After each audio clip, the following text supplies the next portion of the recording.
Bonjour et bienvenue. Dans la leçon d'aujourd'hui, nous allons explorer le contrôle des raisins. Voici un aperçu des sujets abordés dans cette leçon.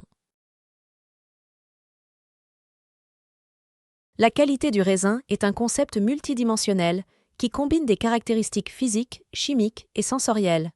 Il n'existe pas de raisin parfait, car la qualité est liée aux objectifs de production, vins jeunes, vins âgés, vins effervescents. Physique, des raisins uniformes et de taille convenable favorisent une maturation homogène. Chimique, le rapport entre les sucres et l'acidité est déterminant pour l'équilibre du vin. Sensoriel, les arômes primaires et la couleur dépendent de la maturité phénolique et de l'état sanitaire des raisins. Chaque décision prise dans la gestion du vignoble influe sur la qualité des raisins et, par conséquent, sur le profil du vin. Par exemple, un raisin pauvre en sucre peut donner un vin faible, tandis qu'une acidité mal équilibrée affectera la fraîcheur et la longévité du vin. La phénologie, moment de la récolte, et la lutte contre les maladies ont un impact direct sur la structure, le corps et les arômes du vin final. Les caves de prestige sélectionnent des lots spécifiques en fonction des paramètres de qualité des raisins. La qualité du raisin n'est pas un accident, mais le résultat d'une combinaison de facteurs multiples.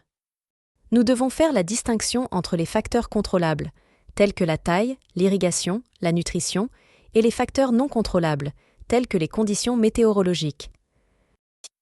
La section suivante aborde ces facteurs un par un, avec des exemples pratiques de leur impact sur la qualité. Ce diagramme montre les principaux facteurs influençant la qualité du raisin, que nous explorerons plus en détail dans les diapositives suivantes. La gestion du vignoble. La qualité du raisin dépend fortement de la manière dont le vignoble est géré tout au long de la saison de croissance. Les techniques de gestion du couvert végétal, telles que l'effeuillage, l'éclaircissage des pousses et les systèmes de formation, affectent directement l'exposition à la lumière, la circulation de l'air et, en fin de compte, le processus de maturation des raisins. En outre, la programmation de l'irrigation en fonction des besoins en eau de la vigne garantit une croissance végétative et reproductive équilibrée, évitant ainsi des problèmes tels que le stress hydrique ou la dilution des baies. La gestion des parasites et des maladies, par le biais de la lutte intégrée ou de solutions biologiques, contribue à maintenir la santé du vignoble, en réduisant l'incidence des infections susceptibles de dégrader la qualité du raisin. Sol et nutrition. Le sol est le fondement de la santé de la vigne. La structure physique, par exemple sableuse, argileuse, limoneuse, et la composition chimique, par exemple teneur en matière organique, pH, équilibre minéral, influencent la capacité de la vigne à absorber l'eau et les nutriments.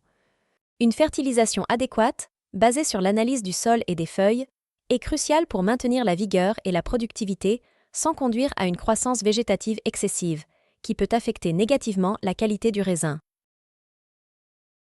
Climat et microclimat.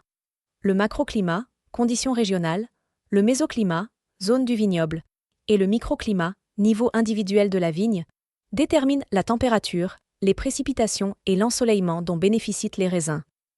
Ces facteurs influencent la photosynthèse, l'accumulation de sucre, la rétention d'acide et le développement phénolique.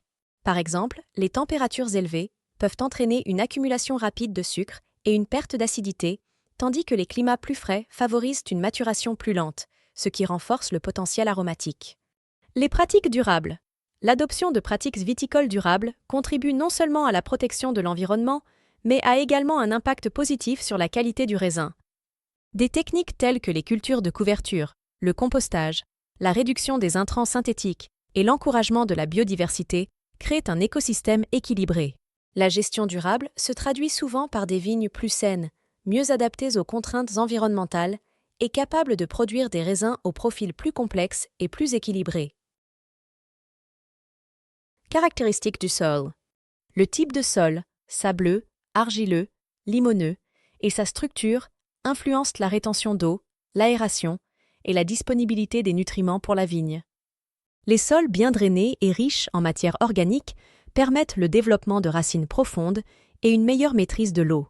En outre, le pH et la capacité d'échange cationique sont des paramètres qui influencent directement l'absorption des nutriments essentiels à la qualité du raisin. Climat et conditions météorologiques.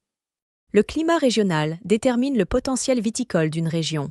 Des températures modérées et une forte amplitude thermique entre le jour et la nuit favorisent l'accumulation des sucres et la préservation de l'acidité.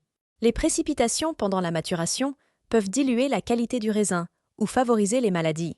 Il est également important de gérer les risques de gel ou de stress thermique, qui ont un impact négatif sur la physiologie de la plante et la qualité du fruit. Stratégie pour atténuer le stress environnemental.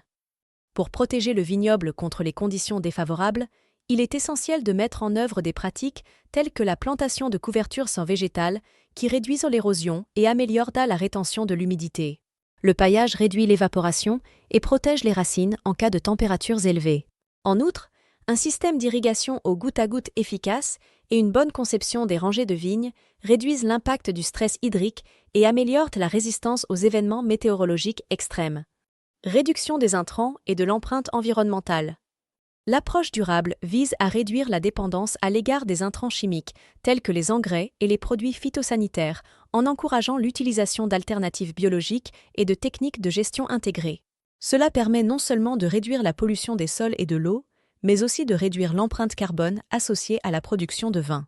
En outre, l'optimisation de l'utilisation de l'eau, grâce à des systèmes d'irrigation efficaces et l'adoption d'énergies renouvelables dans les exploitations agricoles, contribuent à limiter l'impact environnemental de l'opération. Résilience du vignoble face au stress climatique. Les pratiques durables augmentent la capacité du vignoble à faire face à des phénomènes tels que les sécheresses prolongées, les vagues de chaleur ou le gel. Par exemple, une couverture végétale permanente protège le sol et retient l'humidité, tandis que la diversification variétale et l'utilisation de porte-greffes adaptés permettent une plus grande stabilité face aux variations climatiques. La constance de la qualité du raisin. La gestion durable réduit la variabilité interannuelle de la qualité du raisin, facilitant une maturation équilibrée et réduisant les problèmes sanitaires. Un sol vivant et un écosystème équilibré favorisent la stabilité des cultures, améliorant la santé du raisin et l'expression du terroir.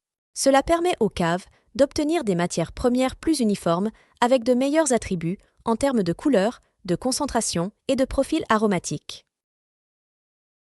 Examinons maintenant quelques pratiques durables essentielles dans le domaine de la viticulture.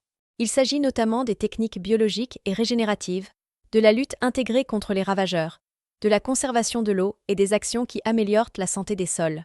Nous allons passer en revue chacune de ces pratiques dans les diapositives suivantes. Techniques biologiques et régénératives. L'adoption de pratiques agricoles biologiques permet de réduire la dépendance à l'égard des produits chimiques de synthèse et de favoriser les cycles naturels des éléments nutritifs. Des techniques telles que le compostage et l'utilisation d'engrais verts permettent de restituer de la matière organique au sol, améliorant ainsi sa structure et sa fertilité. Les cultures de couverture, avec des espèces comme les légumineuses et les graminées, protègent le sol de l'érosion, améliorent la rétention de l'humidité du sol et favorisent les organismes bénéfiques. La lutte intégrée contre les ravageurs, IPM. La lutte intégrée combine des méthodes biologiques, culturales et physiques pour lutter contre les parasites tout en minimisant l'impact sur l'environnement. Les contrôles biologiques comprennent l'introduction ou la conservation d'ennemis naturels des ravageurs tels que les coccinelles ou les acariens prédateurs. La surveillance des populations de ravageurs permet aux cultivateurs de n'agir que lorsque les seuils économiques sont atteints, réduisant ainsi les applications inutiles de pesticides. La conservation de l'eau. L'utilisation efficace de l'eau est essentielle, en particulier dans les régions touchées par la sécheresse ou la pénurie d'eau.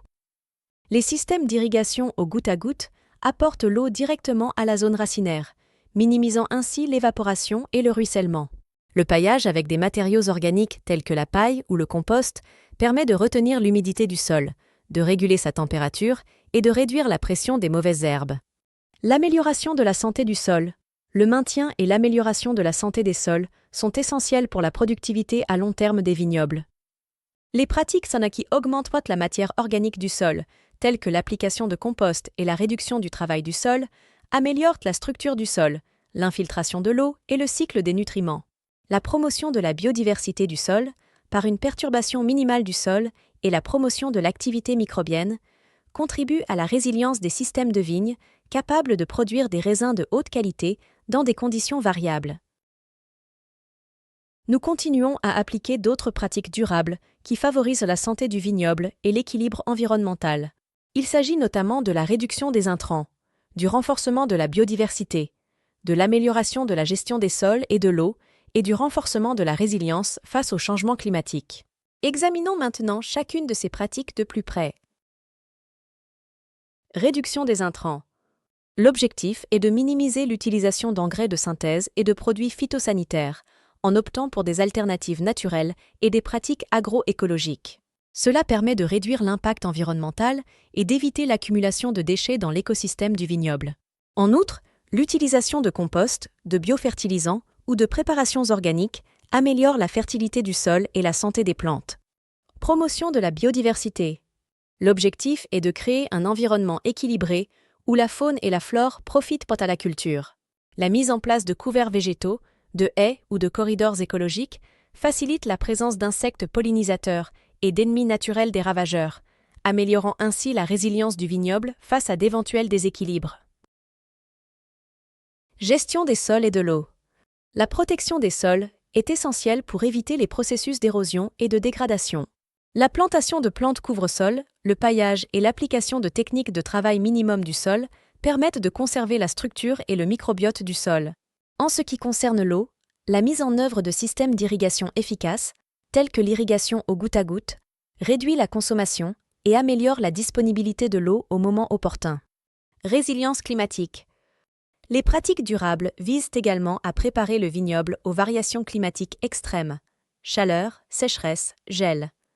Le choix judicieux du porte-greffe, la diversification des variétés et les stratégies de gestion du couvert végétal permettent aux vignes de mieux s'adapter aux conditions changeantes.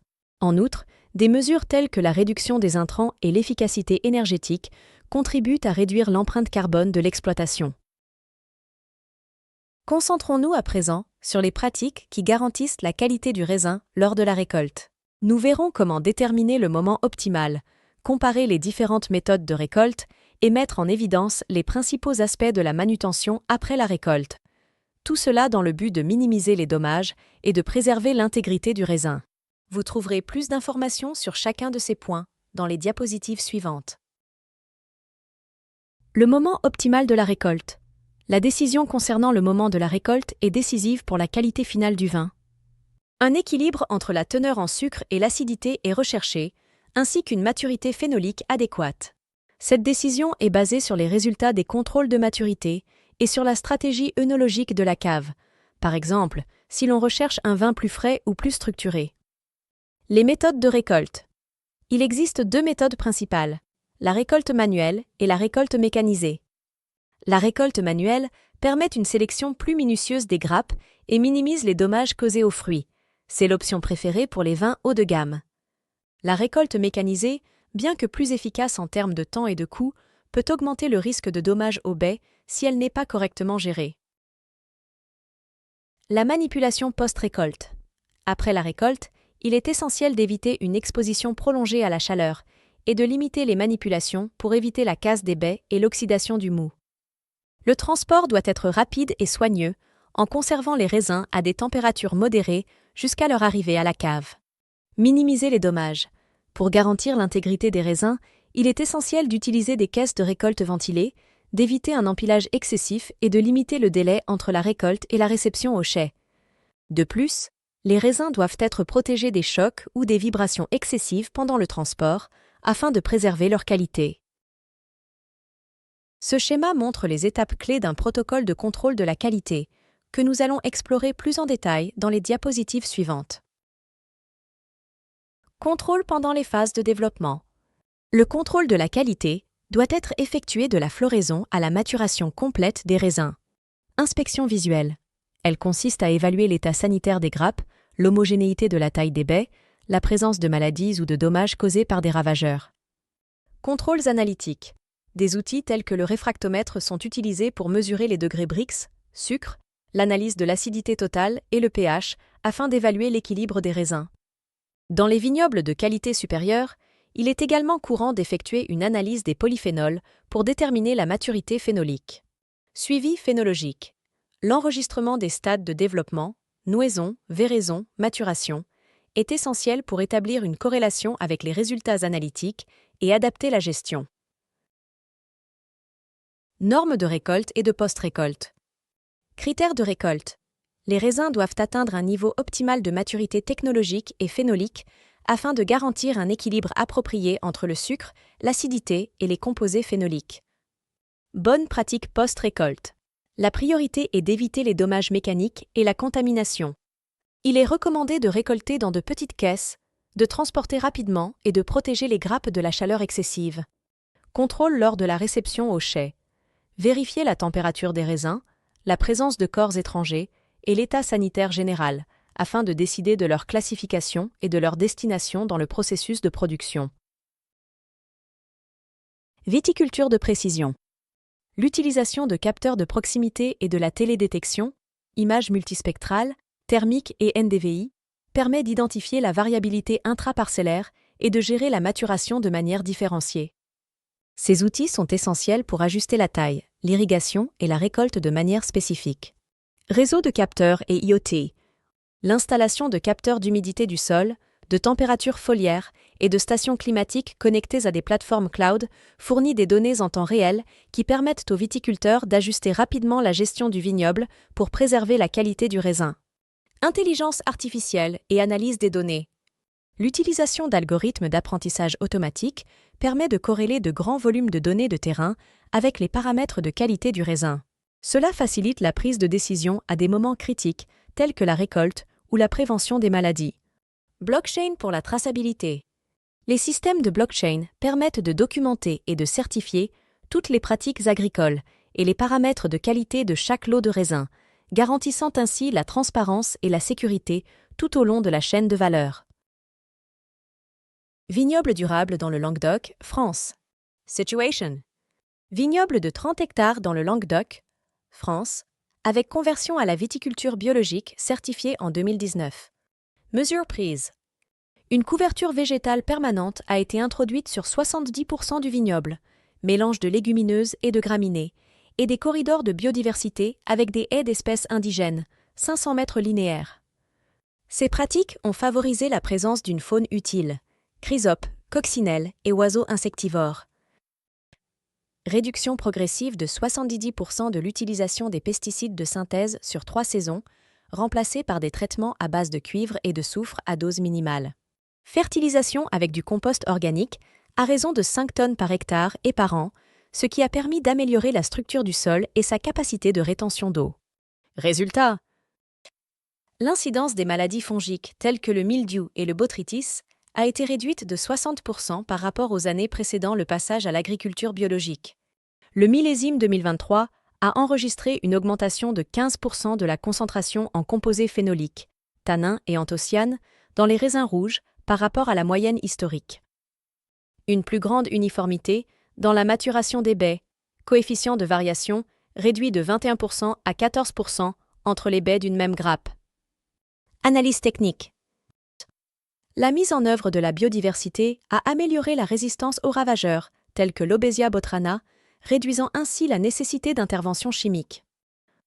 La couverture végétale a permis de prévenir l'érosion et d'améliorer la disponibilité de l'azote dans la couche arable, sans générer une vigueur végétale excessive.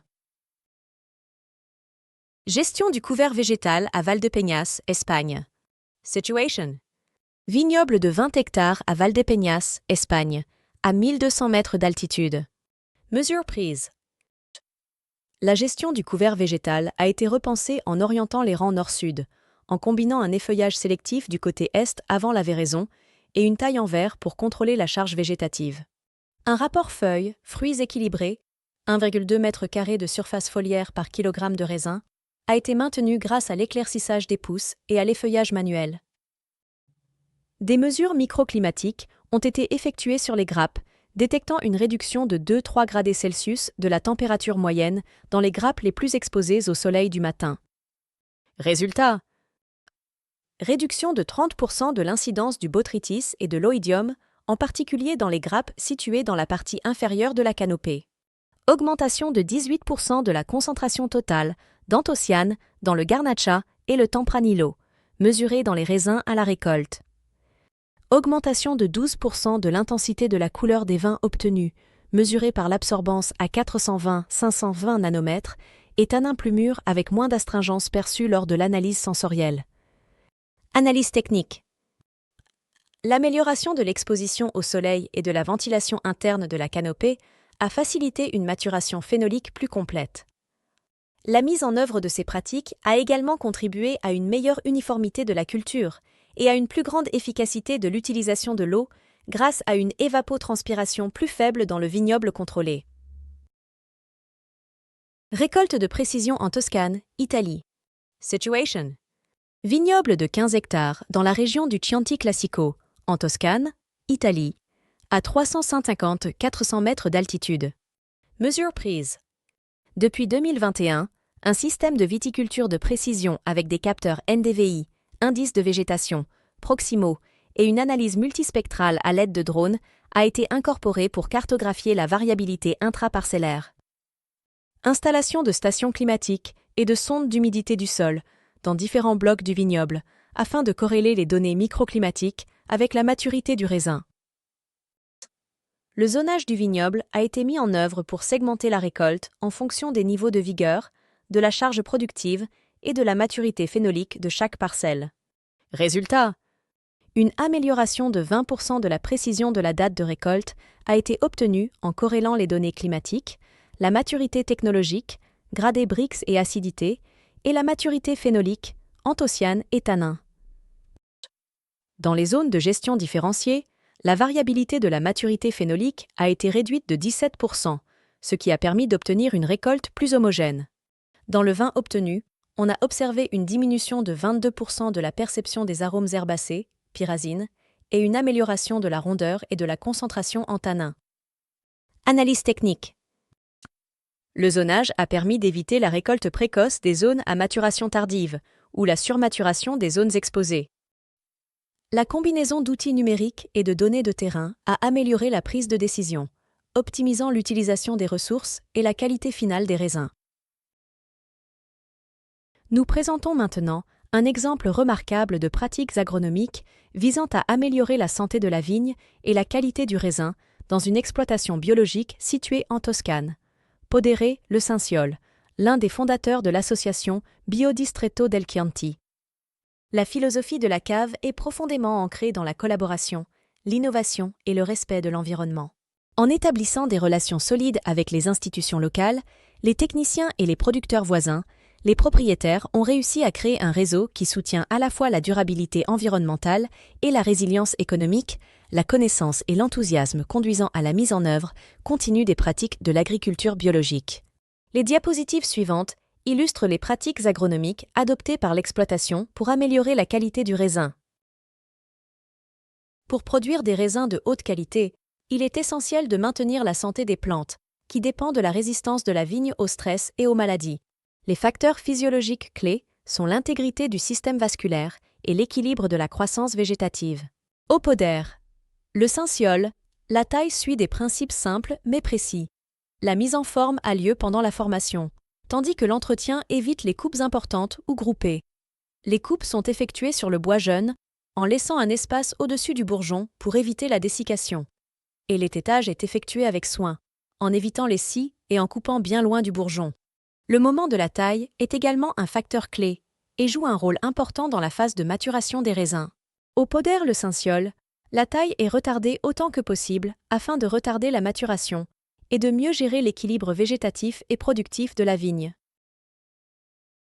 La défoliation précoce est une autre pratique de gestion de la végétation efficace pour aider à contrôler la pression des pathogènes qui est mise en pratique par le domaine étudié.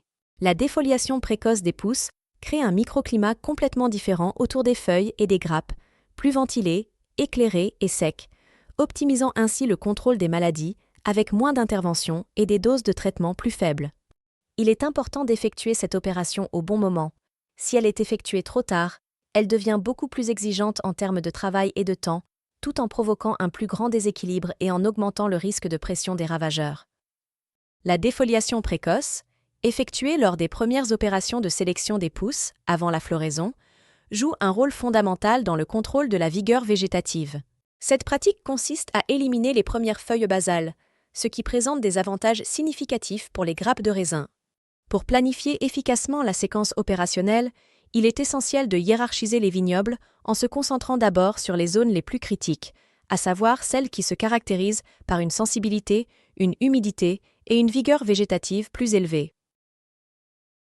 Une autre technique mise en œuvre au podéré le Cinsiol pour la gestion de la canopée consiste à éviter de tailler les sarments. Au lieu de tailler les pousses pour les maintenir en forme le long des rangées, elles sont légèrement pliées manuellement en forme d'arc au-dessus du fil supérieur et fixées au fil inférieur et ou aux autres branches.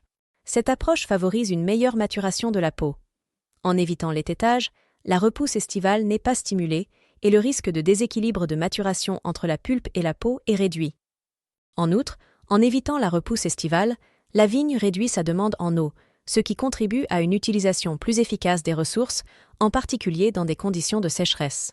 Enfin, la faible repousse des pousses secondaires réduit le risque d'infection tardive par le mildiou en cas d'été pluvieux. Cependant, il faut tenir compte du fait qu'un autre protocole de gestion des vignobles peut être nécessaire pour la production de vins mousseux et pour certains cultivars blancs qui nécessitent une fraîcheur et une acidité accrues.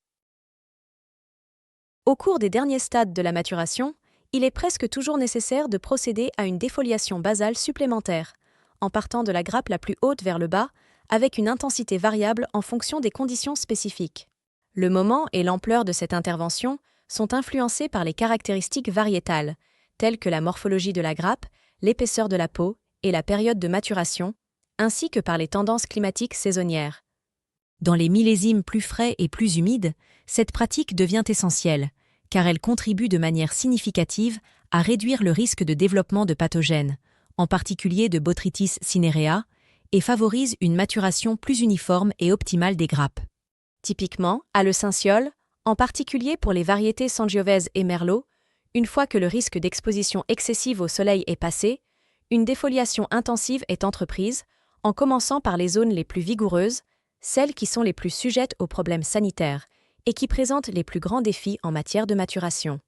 En général, l'effeuillage est d'abord effectué d'un côté de la canopée, et l'opération est répétée sur le côté opposé à un stade ultérieur. Les activités de surveillance se poursuivent jusqu'à la maturation et la récolte. Le domaine met l'accent sur un suivi méticuleux des raisins afin de déterminer la date optimale de récolte. La maturation est évaluée non seulement d'un point de vue phytosanitaire, mais aussi au moyen d'évaluations organoleptiques systématiques et de mesures analytiques précises, l'objectif principal étant de ne livrer à la cave que les raisins qui correspondent aux objectifs œnologiques spécifiques du domaine. L'entreprise est profondément attachée à la qualité du raisin et, compte tenu de sa spécialisation dans la production de vins rouges haut de gamme, la récolte ne commence qu'une fois que la maturité technologique et phénolique a été pleinement atteinte. À l'approche de la période de récolte, les raisins sont soumis à des évaluations sensorielles régulières dans le vignoble, suivies d'analyses en laboratoire qui confirment et complètent les observations faites sur le terrain. Ce suivi détaillé de la dynamique de maturation dans les différentes parcelles du vignoble permet de mettre en œuvre une stratégie de récolte de précision, conçue pour mettre en valeur et exprimer tout le potentiel du terroir unique de chaque site. Une fois la date de récolte fixée, la priorité est d'amener les fruits les plus sains possibles au chai. Une première sélection manuelle est effectuée directement dans le vignoble par l'équipe de vendangeurs afin d'éliminer les grappes inadaptées. À l'arrivée au chai, les raisins sont égrappés et les baies individuelles sont transférées sur une table de tri vibrante pour une sélection plus poussée. Les baies non mûres ou compromises, ainsi que les fragments de rafles et de feuilles, sont soigneusement éliminés avant que les fruits sélectionnés ne soient acheminés vers les cuves de fermentation. Le Podere le Cinsiol est l'un des meilleurs exemples du Biodistretto del Chianti, qui se distingue à la fois par l'attention méticuleuse qu'il porte au vignoble et par la haute qualité reconnue des vins qu'il produit. Dans une petite cave, il est certes essentiel de faire preuve d'ingéniosité, car l'équipement est souvent limité à l'essentiel. Cependant, avec des principes bien définis et une organisation efficace, la viticulture biologique peut être pratiquée sans compromis sur la qualité ou la quantité. Sa mise en œuvre à l'échelle d'un territoire présente sans aucun doute de nombreux avantages, non seulement pour le réseau de producteurs, mais aussi pour l'ensemble des acteurs de la zone. Voilà qui conclut notre leçon. J'espère qu'elle vous a plu. Merci d'avoir été à l'écoute.